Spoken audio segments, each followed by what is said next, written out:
Hello friends, I am doctor Rahul Khullar. मैं एक practising gastro surgeon हूँ नोएडा में। इस वीडियो में हम बात करेंगे स्टमक अल्सर्स के बारे में, जो कि ही बहुत कॉमन है। 5 to 10% ऑफ द पॉपुलेशन उससे कभी न कभी प्रभावित होती है। दोस्तों, हमें अल्सर तभी बनता है जब एक इम्बैलेंस होता है हमारे बॉडी के प्रोटेक्टिव फैक्टर्स में और बाहर के डिस्ट्रक्टिव फैक्टर्स में। इसके मोस्ट कॉमन कॉजेज़ हैं, एक तो एच पाइलोरी बैक्टीरिया का इन्फेक्शन सबसे कॉमन है। कोई अगर पेन किलर्स ले रहा है आर्थराइटिस के लिए, दूसरी दर्द की कंडीशन के लिए, तो ये एक रिस्पॉन्सिबल फैक्टर्स है। कोई बहुत सारी दवाइयाँ ले रहा है, तब उससे एसिडिटी बहुत ज़्यादा बनती है और हमारे बॉडी के जो प्रोटेक्टिव मैकेनिज्म है वो फेल कर जाते हैं। जो दूसरे कॉजेज़ हैं कि अगर स्ट्रेस बहुत ज़्यादा हो रहा है बॉडी में तो अल्सर्स बन जाते हैं। कोई स्मोकिंग कर रहा है, वेरी हाई अल्कोहल इनटेक है तो उससे अल्सर्स बन जाते हैं। और तीसरा, रेयरली कभी कभार अगर कैंसर होता है तो उससे भी अल्सर बन जाते हैं। दोस्तों, इसके अंदर हमारे स्टमक में जो पीएच होता है हाइड्रोक्लोरिक एसिड की वजह से वो बहुत लो होता है। हमारी जो प्रोटेक्टिव लेयर है, सबसे सुपरफिशियल म्यूकोजल लेयर, वो हमारी स्टमक को बचा के रखती है इस एसिड से। जब भी ये लेयर डैमेज हो जाती है तब जो इनर लेयर्स हैं वो बहुत सेंसिटिव होती हैं एसिडिटी के लिए, तो उसी की वजह से हमें सारे सिम्टम्स आते हैं इस कंडीशन में। अब इसके जो कॉमन सिम्टम्स होते हैं वो होता है कि पेट में दर्द होना ऊपर की तरफ सबसे कॉमन सिम्टम है। जलन जैसा लग सकता है, हमें उल्टी जैसा लग सकता है या उल्टी हो जाती है। एब्डोमिनल फुलनेस, ब्लोटिंग बहुत ज़्यादा लगती है। वेट लॉस हो सकता है, खून की उल्टी आ सकती है, काली पॉटी आ सकती है।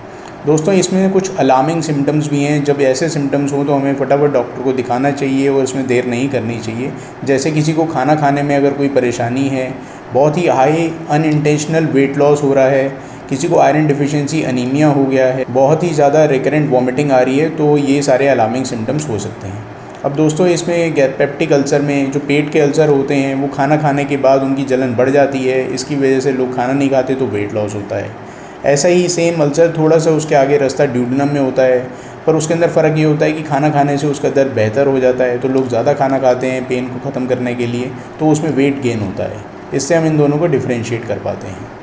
अब इसको पकड़ने के लिए, इसकी डायग्नोसिस के लिए सबसे कॉमन टेस्ट है कि आप अपर जीआई एंडोस्कोपी करके देख लें। उसमें हमें स्टमक में अल्सर दिख जाते हैं, कौन से एरिया में हैं ये दिख जाता है। और अगर हमें उसमें कोई डाउट है किसी कैंसर का, मैलिग्नेंसी का, तो हम उसमें बायोप्सी भी ले सकते हैं। साथ में हम इसमें एच पाइलोरी बैक्टीरिया की टेस्टिंग कर सकते हैं, जो कि यूरिया ब्रेथ टेस्ट से या एंडोस्कोपी के टाइम पे भी करी जा सकती है और ब्लड इन्वेस्टिगेशन से भी करा जा सकता है।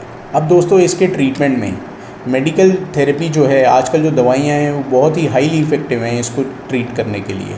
थोड़ा सा ये लंबे समय तक चलती हैं, पर ये पीएच को स्टमक की बहुत ही बढ़ा के रखती हैं, जिससे कि एसिडिटी इतनी नहीं बने और अल्सर हीलिंग में हेल्प हो। इसके लिए काफ़ी सारी दवाइयाँ हैं जो कॉम्बिनेशन में भी यूज़ करी जा सकती हैं, जो कि हाईली इफ़ेक्टिव है।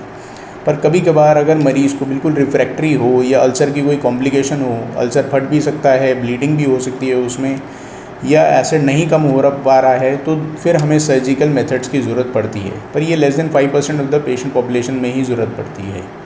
तो दोस्तों, जब भी ऐसे सिम्टम हों, अगर हमें शक हो कि हमें अल्सर बन गया है, तो डॉक्टर को दिखाना चाहिए और उसका अर्ली ट्रीटमेंट करना चाहिए। तो दोस्तों, ये था स्टमक अल्सर के बारे में। अगर ऐसी ही और वीडियो आप देखना चाहते हो तो इस चैनल को सब्सक्राइब करें।